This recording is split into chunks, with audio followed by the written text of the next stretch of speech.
Mayor McGillis, that was quite a council meeting last night. Yeah, it was a different one. It was interesting, very unique, to say the least. How do you feel when you see that big a crowd, especially of people that weren't from South Stormont in attendance? Well, it's just like any other meeting. It's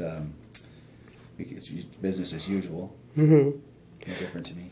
Some people were portraying it as a bit of a circus. It was essentially over the Integrity Commissioner's report about Deputy Mayor Hart. Well, I'd say the majority of the people, most of them weren't from this municipality, were here in support of Deputy Mayor Hart. And yeah, they were doing some things behind the scenes after I learned, but that I couldn't see.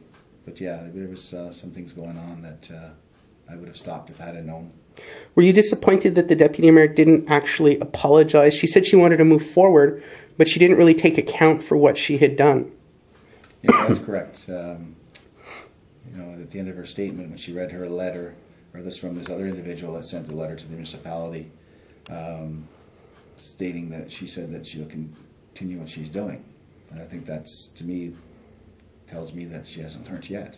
It's unfortunate because, I mean, we're giving her every opportunity to, you know, to come on board and to work with us and to, you know, to work cohesively so that we can, you know, all reach our goals, the things that we want to achieve in this township. We're doing quite well, actually. You heard the auditors give their report.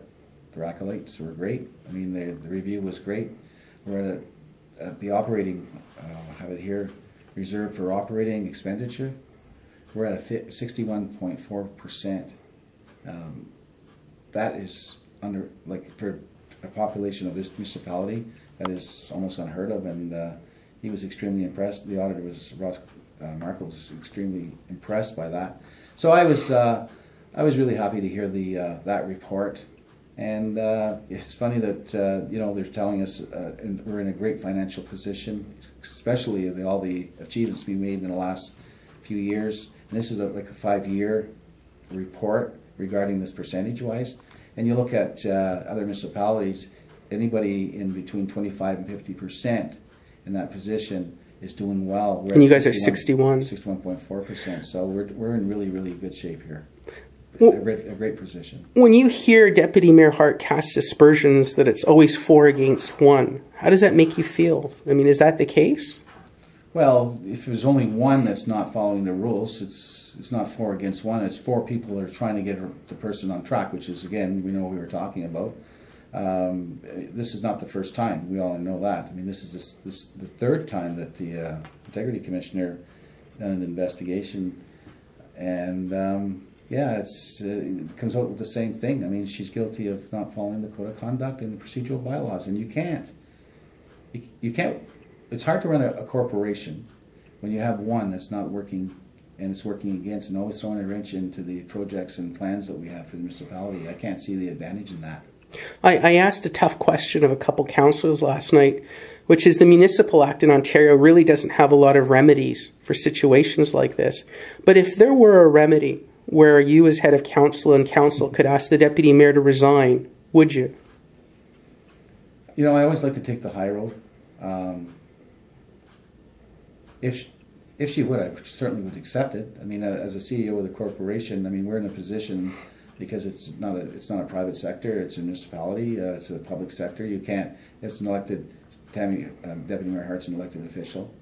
The way the system is you can't fire anyone or you can't terminate anybody. And I mean, we have a democracy, and that's another debate by itself. But you know, if I was the CEO of a corporation and I had somebody working like that under me, not working together, not you know, as the we're always trying to keep the high road. But I mean, the report speaks for itself. I mean, the ill mannerism, just. It's very difficult to work under those conditions, and it takes a lot of time and resources, and it's costly to the township as well.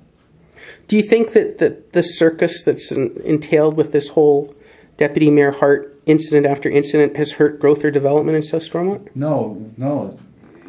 Well, no, it didn't. It didn't hurt it because we still have a proactive administration. We still have a proactive council. We try to work through this issue. No, we're growing at a rapid rate here. I mean, you can see subdivisions. There's other developments. It's looking good for the future. And I'm looking. There's other things too that I can't wait in the future to announce. But there's a lot of things coming in this township, and we're growing and we're doing quite well. I'm very proud of the achievements that everybody's accomplished here.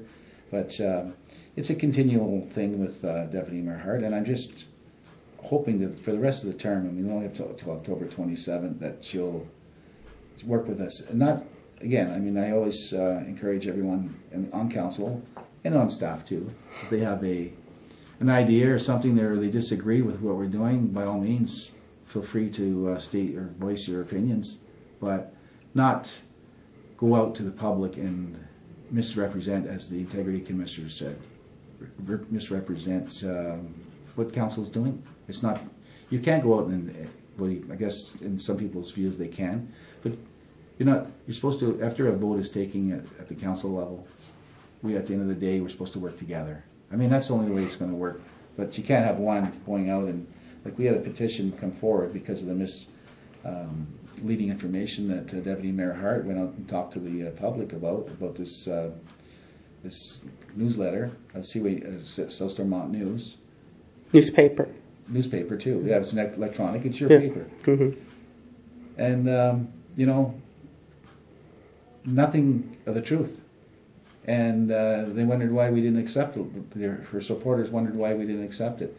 It's pretty. When you see that amount a few people that are on Facebook, and then they're feeding off of one another with their misinformation and things that are untrue. They call themselves to want to look for the truth. Well, if you want to look for the truth, tell the truth. Simple as that. How much do you think all of this has to do with the fact that it's an election year? Deputy Mayor Hart wants to succeed again as a deputy mayor. Come October 27th, she's facing very stiff opposition by Councillor Woods and Mr. Beauregard. You're facing competition this time. There's 2 new council seats that are going to be open. How much of this circus do you think is connected to the election? It's called the silly part of the season, they call it, because of the election year, and it's always an interesting time. And competition's not a bad thing. It's actually it's a good thing, because you get out there and you get a chance to listen to the people. If you're doing your job and you're working to seek support. You're going door to door, and you get an understanding in terms of what their concerns are. But I think overall, that we're doing quite well, and that's the message I want to portray. We have a lot of things happening, and I think that most people in South Stormont, in our community, feel that we're doing a good job. And after that review of the auditor, I mean, we must be doing something right. For sure. All right. Thank you very much. You're welcome.